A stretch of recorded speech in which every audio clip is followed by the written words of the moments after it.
What's up guys, Benjamin here, and I'm stoked to bring you another video from Iceland. This time looking at a new product that I just got my hands on. Recently DJI reached out to me and told me that they had a new gimbal on the way. As you would have seen earlier in the video, I took this product and tried to get some strange, interesting perspectives on some of the more familiar places here in Iceland. My focuses were both on geothermal areas and on ice, and all of that was filmed on the new RS2. Look at this guy. This is the follow-up handheld gimbal from the Ronin S, and now with a smaller form factor, it can be packed into a tiny little bag like this, which for me has been the biggest game changer, and the reason that I now see this being able to be used in my kit. It is my first travel size gimbal, so I don't have much of a reference point, but I can say that this fills a much needed gap for me in my workflow, having the Ronin 2, the big cinema size gimbal, and not being able to obviously hike with that, so having a smaller one in my kit and being able to pack it into my bag and take it with me into all the different landscapes in Iceland. That is super exciting. One of the things that I love is that they now have a lock on all the axes, so when you're setting up the gimbal and balancing it, it is super fast.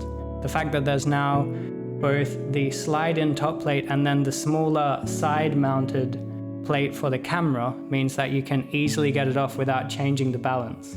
The other amazing thing that I've found with this gimbal is the Raven Eye, which is attached under here, you can see it there. Having the wireless video transmission straight to a mobile device has been really cool. For times I don't have a monitor with me, this has allowed me to attach my phone. I used actually the briefcase mount and then put my phone onto that. And then when I was getting these extremely low angles, I was able to have a live feed of what the camera is seeing straight to my phone in that different position. I would either look at the screen on the camera or look at the iPhone depending on the orientation that I was using the gimbal. I tried a bunch of different cameras. Tried the Blackmagic 6K, the pocket camera, and the A7R4 and my GH5, which is filming this video right now.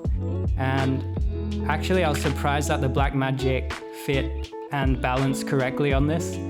I did have to add my matte box onto the front to make it balance, but luckily I had that with me at the time.